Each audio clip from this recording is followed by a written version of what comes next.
Kola Abiola yana godiya mata ga shi nan da girman shugaban kasa yana yi musu kyauta shigowarsa da mukarrabansa da girma ɗan takarar shugaban kasa taro zago yana godiya a yi nuna mana wata nuna mata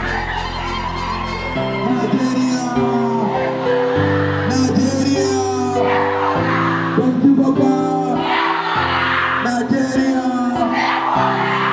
Kola na godiya, yanzu ya ci gaba da kaddamar da abin da ya samu wannan wuri ba tare da mata lokaci ba kuma cin gaba da yana muku godiya da tattuwar da shirye-shirye da ya kawo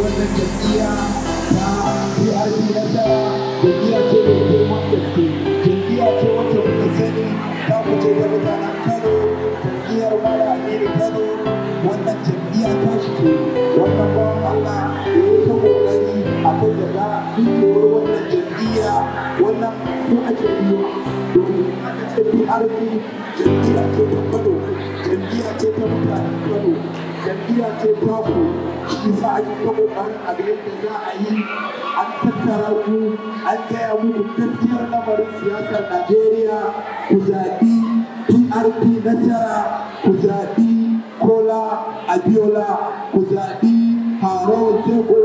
wanda shi ne mataimakinsa in Allah ya yarda za ku ga abin da ba ku zato a wannan ƙasa Najeriya za ku ga abin da ba ku tsammani a wannan ƙasa Najeriya Kola yana godiya da wannan cabba ta ku kasantuwar ku mata iyayenmu da matasan mata a cikin ɗannanmu da matasan mata zawarawa da waɗanda duk muke kallon fuskokin ku za mu ɗaura amana da ku idan mun ɗaura amana da ku mun san ba za ku ci amanar mu ba mun san za ku yi mana abin da muke so a ranar zaɓe so muke kowace ɗaya daga cikin ku ta kawo mana mata waɗanda za su zaɓi jam'iyyar PRP aƙalla kowace ta kawo mana mata 100 domin so muke ku yi mana tantasan ƙuri'a muke so shi sa muke ɗaura amana da ku mun san ku mata da rikon alƙawari mun san ku da rikon alƙawari su an yi alƙawari da ku ba kwancewa ranar zaɓe na shugaban ƙasa wa za ku zaɓa ranar zaɓe a ranar shugaban ƙasa wa za ku zaɓa Kola Abiola muna godiya mata assalamu alaikum wa rahmatullahi wa barakatuh.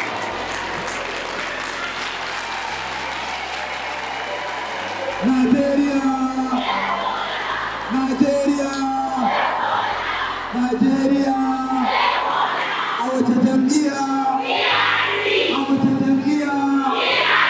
Ban ji ba fa. Muna godiya sosai, Kola na godiya, Kola Abiola na godiya.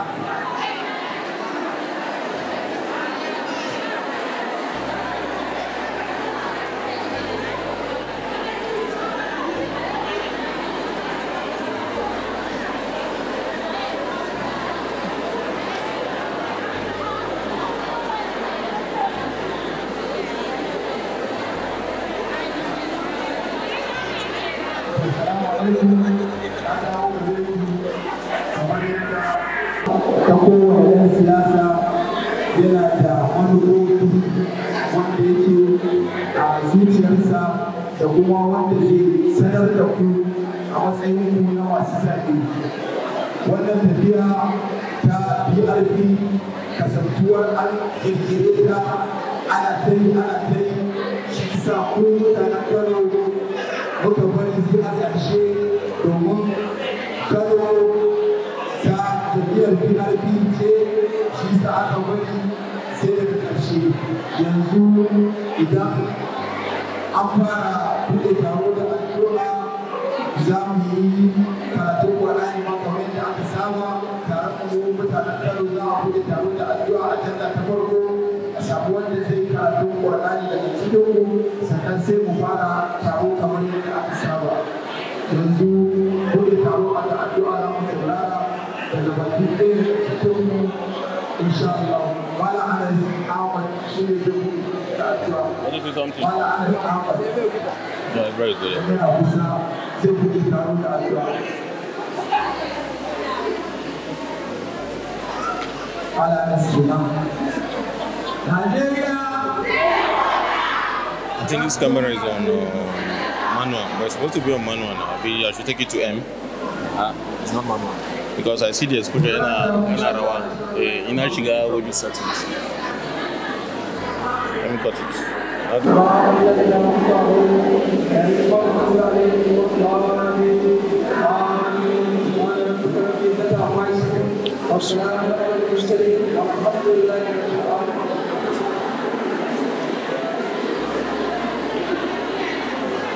Alhamdulillah, buɗe taro da addu'a kenan muka saurara sun gabatar da manyan waɗanda suke a wannan guri. Akwai kamar yadda kuka sani da girma mai wannan taro shugaban ƙasar mu na gobe Allah ya da akwai mataimakinsa a hannun hagunsa, akwai manya-manyan kwalitoci, akwai manya-manyan 'yan jarida a wannan guri kamar su wanda kuke jin sa a yaushe mai wayar da kan al'umma akan abin da ya shafi siyasa da ma'amala ga baki da shi ne bash and bash wanda a gogewa irin tashi duk wanda yake kunna rediyo arewa in Allah ya za ku je da faɗakar da mutane akan ku guji siyasa ta kuɗi, ku guji siyasa ta ta'addanci, ku guji siyasa ta batanci. Wanda wannan mutum shi kaɗai idan muka rike muka kalle shi a wannan gari namu na Kano da albarka shi kaɗai ma madubi wanda akwai irinsu da dama. Allah ya saka masa da alkhairi, Allah ya riko da hannayensa yadda yake kokarin faɗakar da mutane. Allah shi ma ya biya masa bukatunsa baki na. Yanzu ba tare da bata lokaci ba za mu kunna wannan jam'iyya domin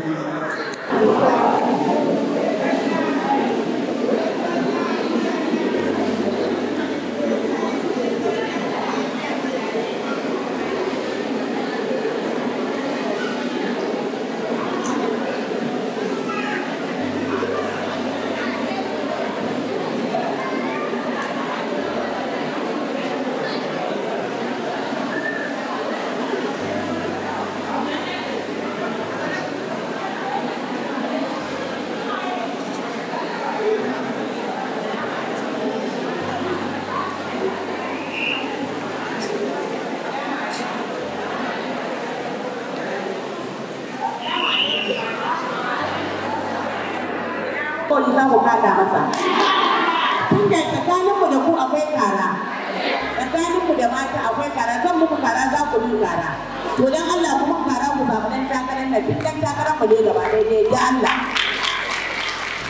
Ba shi da matsala wallahi dai dan Allah, dan Allah ne za mu ji daɗi, dan Allah dan Annabi. Mata mu kunke kanmu daga cikin ƙangin nan da muke ciki mu da ƴaƴanmu. Ku zaɓi Kola Abiola ne dan Allah. To nan kuna yauwa wanda yake cewa shi zai mara wa wai Kola zai mara wa Tinubu ƙarya ne, wanda yake cewa shi ya fito karan kansa ya fito kuma kowa ya san babansa lokacin babansa wasu ku suna nan wasu ku ba sa nan ba su zo ba amma kowa ya san baba addini ya karfafa musulunci a jihar kasar da ma gaba daya babansa babban mutum ne kuma ya taimaki al'umma kala kuma kowa ya sani to shi ma kuma ya gaji a wurin babansa Abiola kenan dan Allah da haka ake ce masa baba addini saboda ya kyautata wa addinin musulunci babansa dan Allah ku samu Kola Abiola za ku zaɓa mata ku bin alƙawari ana saka da alƙari shi ya fito takarar kansa bai fito don ya mara wai kullum baya ba ko ya mara ko ya ko a cikin karantar da ya fito duk abin da ɗan takara yake nema ya fito da karantar da yana da shi ilimin ne yana da shi sanin shi ne ya gaji abin ma ya gaji alkhairi ya gaji tarbiyya ya gaji komai da komai kuma mahaifinsa Abiola kenan dan Allah dan ku taimaka ku gaje shi to na gode ana saka da ana kuma da kowa suna ya mulki ta Muhammad ummi da gona a Kano State gaba daya na gode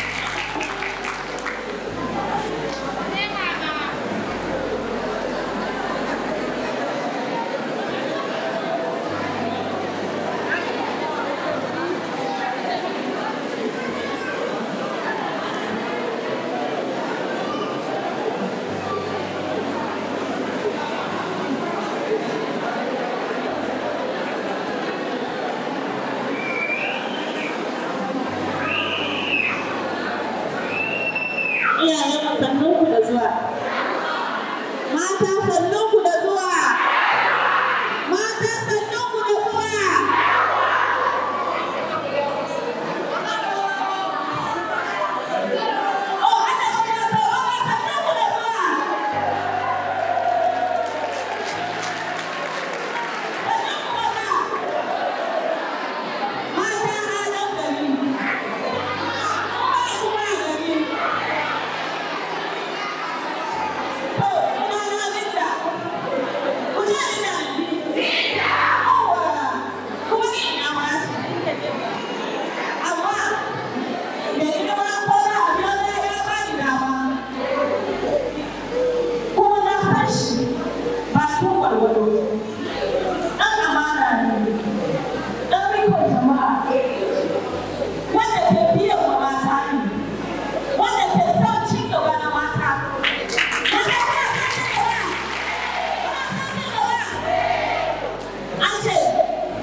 saboda jajircewarka da kuma amfani da wani sun mana kokari sosai shi za a ce ita ma zuwa ta kano za ta yi jawabi da ɗan uwan da mata saboda ɗan ku da kai da jawabi da ce ta ma da ɗan uwan da ake kamar da ke ɗan uwan baya.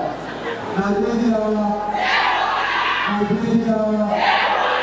kuma Abuja yanzu akwai da girma akwai sa zai jawabi wanda shi ne zai gabatar da shi idan ya gabatar da shi sai mu saurari kuma kamar yadda ake cewa da kafin da kamata a yi sai mu saurari ɗaya da cikin ɗan gwiwar mayar ƙasa jawabi na jarida ba ta kashi sai ya shari a kan tsarin shugaban ƙasa yanzu za mu ba wa kuri ya gabatar da ya girma shugaban ƙasa da mu da yi sai ya ta Allah.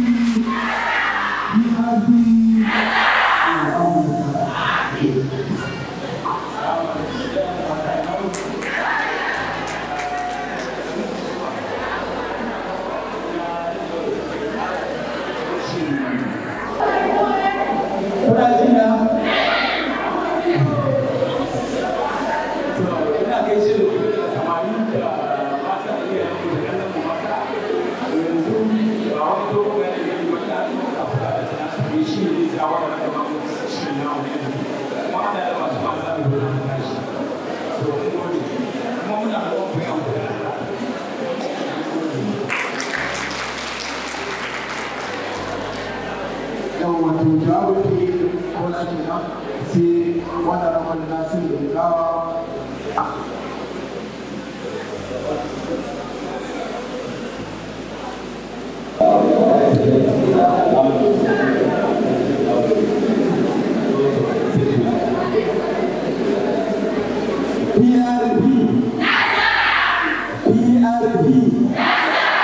ba ma jin kuma za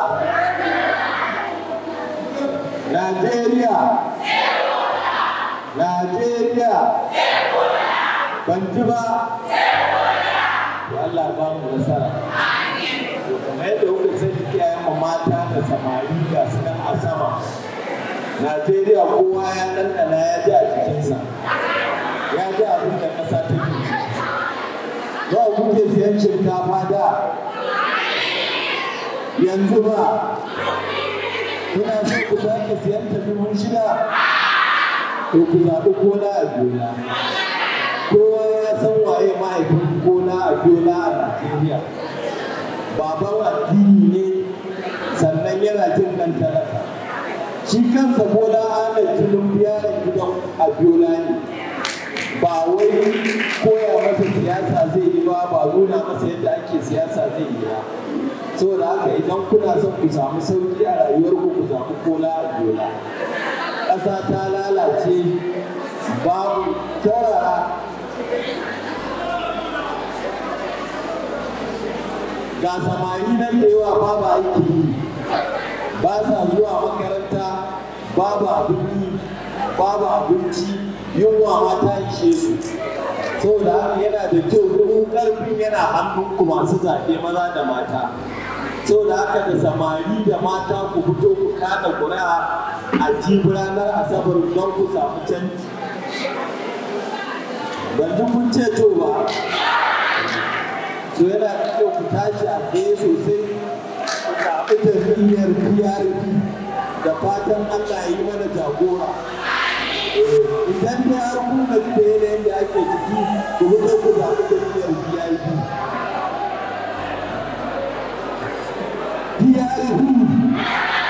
Najeriya Najeriya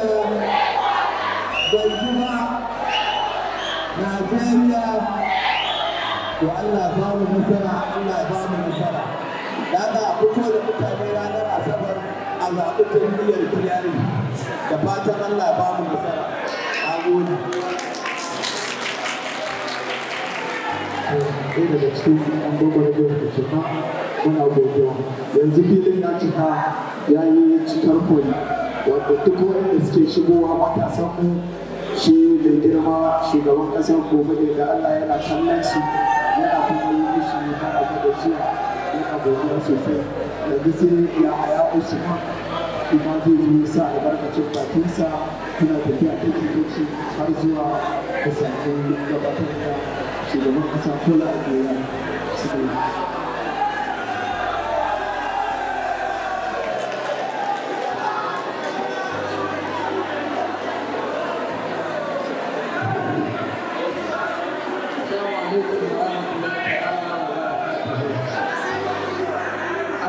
Sannunku da wannan lokaci kuma muna godewa Allah da ya kawo wannan lokacin gaban mai girma shugaban ƙasarmu na 2023 in Allah ya yarda. Duk waɗanda suka zo wannan taro a madadin ina saka muku da alheri kuma mai girma shugaban ƙasa da kun ga ana tafiya da shi na nisa saboda tarihinsa, saboda kirkinsa, saboda kuma mataimakinsa waɗansu ku ba su san yankin da ya fito ba, a yankin da ya fito kuma muka son yarensa muka son irin zamantakewa da suke da al'umma kowane iri.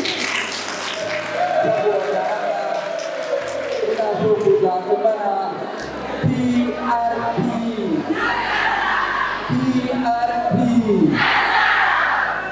To daga nan akwai waɗansu makiyaya, akwai manoma, akwai ma'aikata. To kusan fa al'umman Fulani makiyaya ba sai mun je ba da goro muke haɗa wayoyinmu, ba sai mun buga waya ba. Idan kuka ce ga abin da muke so da shi ake amfani. To sauran al'umma abokan harkar ku har ku yarda mu wuce ku da kuriya. Muna so in Allah ya kai mu ranar sati ku zaɓi mana PRP. Sunana Muhammad Abdullahi Goma na suna yin na wannan tafiya da fatan Allah ya kai mu nasara.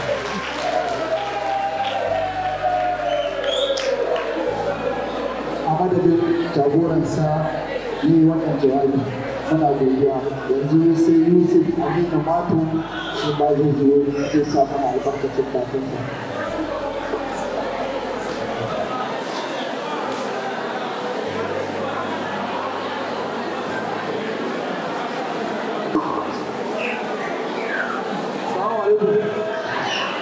Excellency sir, jama'a, barka ku da haka. Ni matashi ne kuma ɗalibi ne. Shekara na 8 har yanzu university ban gama ba. Shi jama'a ku zaɓi Kola Abiola sabida shi ne yanzu next upcoming matashin shugaba wanda zai kawo betterment for future and our nation. Shi ne yau ba kwa san yanku su gama jami'a da wasu zama abini? Ba kwa san yanku su gama jami'a da wasu zama abini? Muna da issue na strike da wasu financial problems a wannan ƙasar damu. Shi ba kwa san kuma mai sauki a ƙasar nan? Ku zaɓi PRP. Ku zaɓi Kola Abiola. PRP.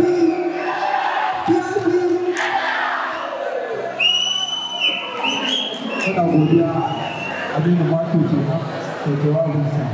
Yanzu za mu fara gabatar da vice president wanda in ya gama jawabinsa sai mu saurari bayanin president sai mu saurari kuma jawabin da sharhi bash a bash. Haro ya shirya da sirri vice president.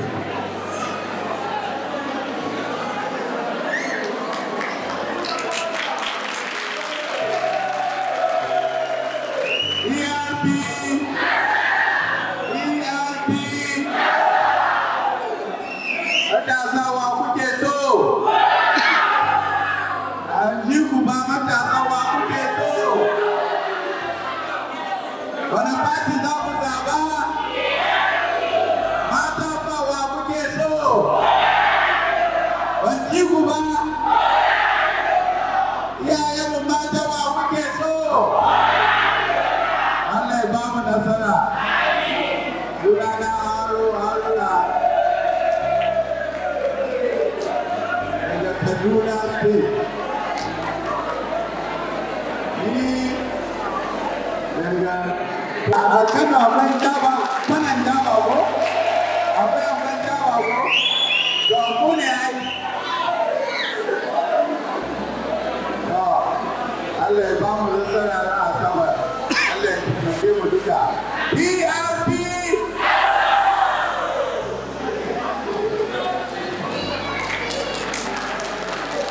Jamun Vice President kenan wanda ya yi kokari ya fafaɗi manufofin PRP yanzu sai mun gabatar da shugaban Fulani Nigeria Political Forum shi ma zai yi sa albarka a wannan waje sai mu saurari jawabin President. Bismillah.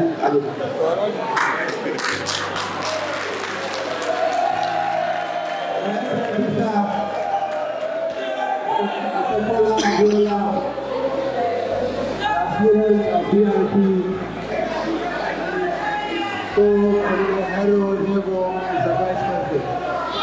all protocol of God.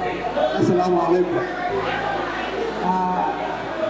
Jama'a, waɗannan manya-manyan baƙi da suka halarce mu a nan jihar Kano, more especially Mr. Kola, wanda mun yi hudodi da mahaifinsa. Mr.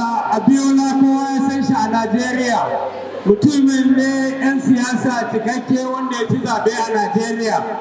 Allah ne ya sa kawai makiya suka hana shi. To yanzu ga dama ta samu a zo abin Kola shi ne mamacin Abiola domin ɗansa ne na cikinsa. Kowa ya dubi Mr. Kola ya san kamar an saka kara ne. An gan shi an ga Abiola. Mutumin nan Najeriya an zaɓi Mr. Abiola ya ci zaɓe a Najeriya mu mun tabbatar haka.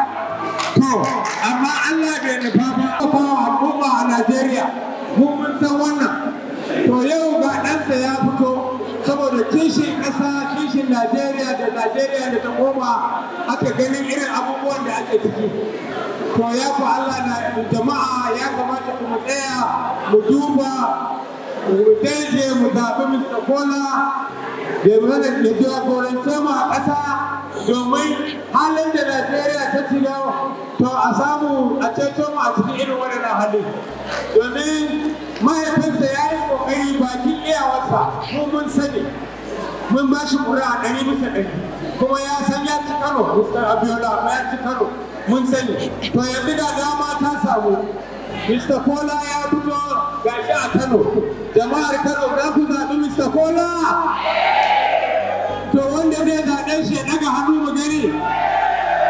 Gaskiya Mr. Kola alhamdulillah an san alƙawarin da Kano ta ɗauka a kanka. Akwai ƙauna ta mahaifinka Mr. Abiola mu mun sani yadda yake son Kano kai ma muna son kana kanta 100%. To saboda haka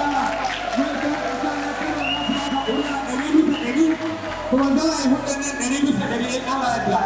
Jama'a maza da mata ranar zaɓe ga Mr. Kola ya zo. To saboda haka a riƙa alƙawari a yi abin da ya kamata a yi in Allah ya ce Mr. Kola za mu zo a taru a yi maka murna an ci zaɓe in Allah ya so ya da. Allah ya lamunce mana Allah ya shige gaba. Yanda kowa ya zo Allah bai da kowa jiyansa lafiya. Sun san babu bashi. To yau ga baba bashi a gaban ku a matsayinsa na ɗan jarida kuma wanda yake fashin baki a kan al'amuran yau da kullum. Your Excellency, rather than the personalities, I beg to stand on existing protocol. I would like to seize this opportunity to deliver a short lecture. It's politically expedient knowing that we are on the eve of election. I consider my role as a public affairs commentator and a journalist, and I'm here to present my case to the audience in Kannywood. And you are lucky to have the kind of thing that you brought onto the activities. Like the needs of women, and everybody knows the inescapable role women play in any political dispensation of women. Even in other countries of the world, most especially in the most developed world, women are indispensable. They are very important in the way a certain political personality is seeking an elected political post. And I know that with the caliber of women that are here, Your Excellency, I know that your effort in Kano will never be exercised limited. I congratulate you for being here today. To jama'a bari ba shi dawo gida ka san na fitin daɗin magana da yare na nayi. A matsayina na mai fashin baki kuma ɗan jarida kamar yadda kuke zuwa ina da rediyo. Mun zo ne mu gabatar da makala akan muhimmancin dimokuraɗiyya da kuma menene roman dimokuraɗiyya, menene rawar da mata za su wato yi za su nuna wanda za su taka a wajen zaɓen dukkan shugabanni tun daga sama zuwa ƙasa. Na sani Najeriya tana da buƙatar wato wani galibin sauyi wanda kuma na tabbata rawar da kuke takawa a dimokuraɗiyya ta duniya ba abin da za a shakka ba. Ko a Amerika tun da takarar da fito neman shugabancin ƙasa idan ba mata ba musu. Kuma ko a nan Najeriya idan yanzu aka tafi da rumfunan yaɗa ƙwai layin mata ya fi kowane layin tsaye. Tun mazaɓa da za ka je matan da suke mazaɓa mata ba sun fitowa suke ba ƙura a kowane Najeriya ba ƙarya ba. Ina ya ka abin da ake bukata yau mun kai wata gargara da ya kamata mu tsaya mu duba na tsanaki mu kalli nagarta wane ne yake da kwanti wane ne zai iya ƙoƙarin ganin cewa ya tsare mutane a cikin matsalar kar ku duba kuɗi abin da ya lalata demokradiyyar Najeriya tun daga lokacin da aka shiga jamhuriyar ta shekara ta 1998 maganar fitar kuɗi ya zama cikin aka ba ka yanci an yi jam'iyyu an yi shugabanni masu aƙida ba masu magana kuɗi ba masu kishin ƙasa sun mulki ƙasar nan ba su mallaki komai ba lokacin da sabon Bello Saddauna Sokoto koma ga Allah ana bin sa bashi ba Riliyar jihar Arewa Sarkin Bello lokacin da ɗan masanin Kano Alhaji sun ta masu yana ministan mai na farko a shekara ta 1959 har lokacin da ake cin mulki na soja na farko a shekara ta 1966 ana juyin mulki da yana ministan mai amma ya rasa kuɗin jirgin ƙasa wanda zai sako matarsa daga Lagos zuwa Kano to dan yanzu ne fa kana ministan mai ai ko mai gadi kike a ma'aikatan mai ai ka maka kuɗin sama wannan yana nuna cikakken kishin da shugabanninmu na baya waɗanda suka yi ƙoƙarin ganin sun ɗora ƙasar da akan turba ta kishin ƙasa da ƙaunar ƙasa saboda haka idan mutum magana shugabanci ya zo ku daina duba girman jam'iyyu ku duba da ƙarfin mutane da ƙasar amma kullum idan muka ce za mu iya duba girman jam'iyya ba inda ba amma duk lokacin da aka ce mai jefa ƙuri'a ya duba da ƙarfin ɗan takara to sai a samu irin biyan buƙatar da ake ci na sani a wannan taro shi Kola Abiola ya zama wannan ne domin ya nemi goyon bayan ku dan da muhimmanci na tabbata mu zai zo garin Kano ya tara kuma a cikin wannan zaure na taro ya nemi goyon bayan duk inda ake siyasa a duniya idan ba ku siyasa ba na Amerika shugaba har yau hadin misali ke roƙi mata ya ce idan ba ƙura ku zo kashi 60 cikin ɗari na masu jefa ƙura a Amerika mata saboda idan mata ba su baka goyon baya ba duk takamar ɗan takara ya baza da rawa idan mata ba su bashi aro ba zai in wani ɗan siyasa duk ƙaryarsa yanzu wani ɗan siyasa ne yau sai in wani ya zo ya baki sabulu ya jefa miki jakar omo ya ɗauki atamfa ya baki da hotonsa kin ɗaura kin tafi kasuwa kin tafi layin asibiti kin je layin ya cikin baki sani wata ɗasa ke saboda hoton suna cikin da ke ɗaura nawa ya baki wanda yana ɗaya daga cikin abin da sa yana da kyau matuƙar ana son dimokuraɗiyya ƙasa ta wani wanda ake so sai kun za a shugabanni waɗanda suke da rukun amana a ƙasa akwai da shugabanci da yake da rukun amana da gaskiya don haka wanda ba lokaci ku yi amfani da damar ku kada ku zaɓar tumu da ku zaɓar tumu da samun wajen kima wanda kare ya ce ba ku tuna na kwaye kwaye alhamdulillah jawabi ke nan daga bash mai fashin baki wanda daga cikin kunan duk wanda yake saura ba da kuɗi ba kana godiya mai girma bash an bash Allah ya bai da shi gida lafiya. Yanzu sai Abdul wanda shi ne chief coordinator ɗan takararmu shi ne zai gabatar da shi Udura Sport wanda zai yi mana jawabi a takaice da sarara.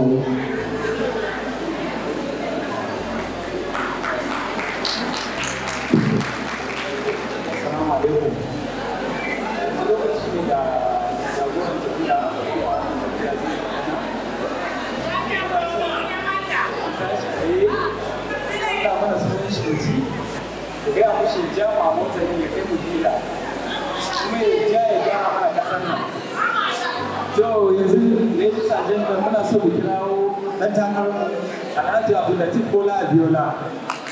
To kuma ke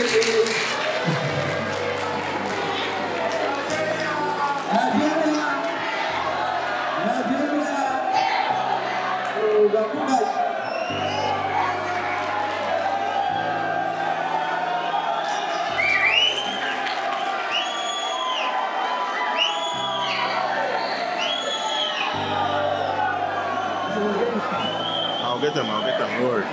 I'll get them.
In Visit Kano, which is Kano and Ghana today. We had a government in Kaduna, which is Kaduna Katsina today. So please continue your campaigns door to door, house to house. We must be Kaluba. We must have Kaluba in PRP. Also, 30 years ago this year, I came to Kano as a young man to campaign for SDP and Kola Abiola. And because of that campaign and the people of Kano, MKO won Kano.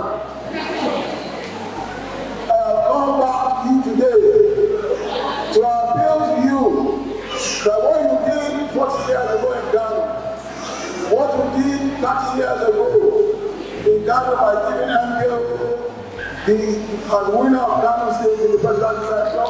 I want to unite for Kola Abiola. I want to do the same thing for me this time. Inshallah, I think we can do it. I've come to you, particularly our women, because when it comes to the votes, you are the guys that always know how to vote. And our party has been a party that has supported women all through. Our party in 1979 was the first party in this country to have a female vice presidential candidate who was late Kola Abiola. There are a lot of Africans out there. There are people who will say that Kola is working for Brazil. If they die, enough. Kola is working for Kola and PRP. You go there and vote for PRP. What would be?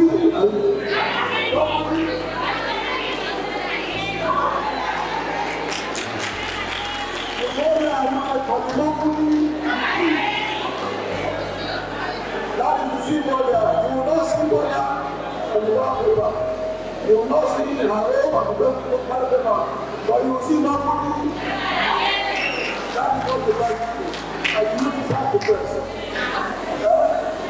Now, there is PRP. See this color? There is a fake PRP also in Cambodia. This is the true PRP. This is not a large true PRP. The other way is not PRP. This is the true PRP. And that's what we go to.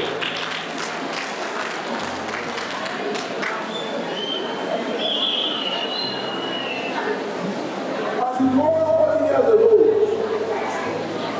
I come to you as a servant of the people. I come to you to tell you that everything we say in that manifesto, everything I tell you today, I'm accountable to you. You must hold me and hold our way responsible for everything we say. We promise we will not fail you, and if you are allowed to be there to deliver and make something for you, and for our children to come.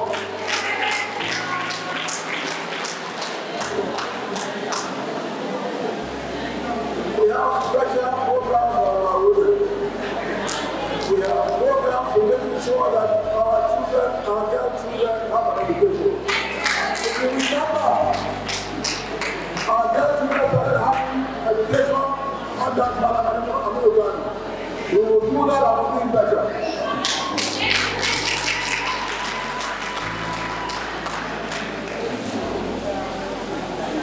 I want to thank you for taking the time to be here.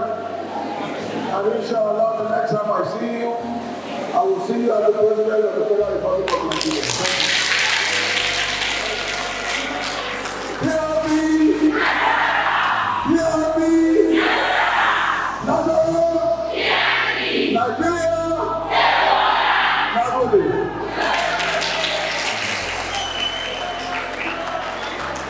Jawabin da girma president kenan wanda yanzu Linda ce za ta fassara mana abin da ya tattauna da ku insha Allah. Linda sai da yin kuma da translation din jawabin president. PRP! To yau ina cika mun tafi na ku bani suna.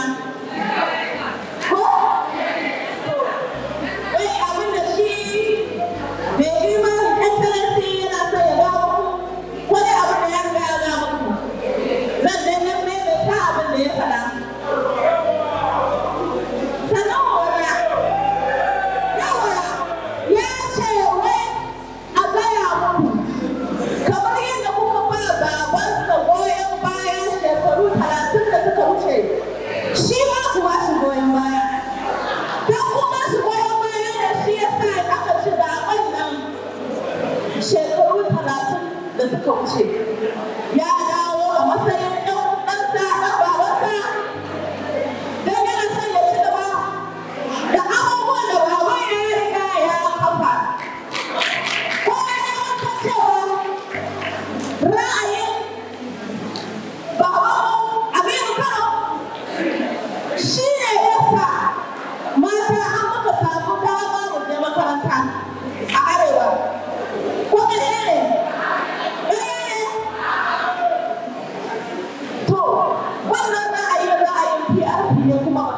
ba.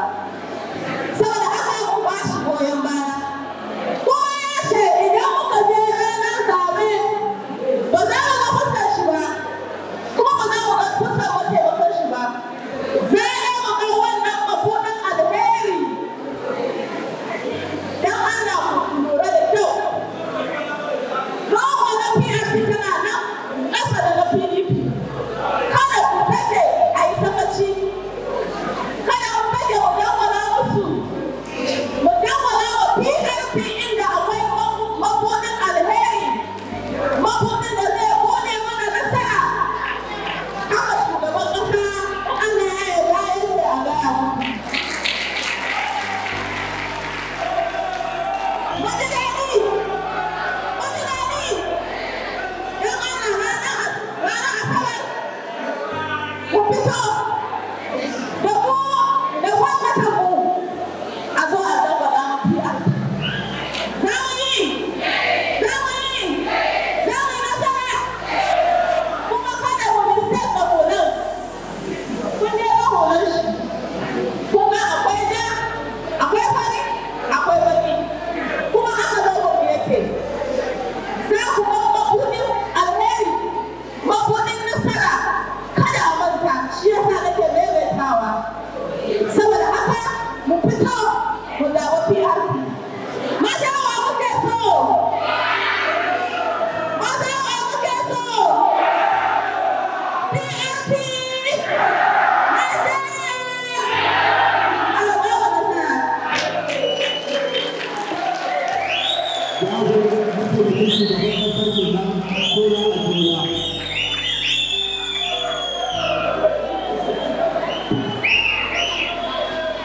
PRP, PRP, Najeriya, Najeriya, Najeriya. Kola ya ce yana muku godiya sosai sosai. Kun ji fassarar jawabinsa da Hausa da Linda ta yi. Kola yana godiya, ana muku godiya sosai sosai. Yanzu za a kunna waƙar jam'iyya da ɗaya a motsa jam'iyya za a kunna waƙar PRP. Ko kuma yi muku waƙar da kaina. In yi muku waƙar da kaina? Yi muku waƙar?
غير المغضوب عليهم ولا الضالين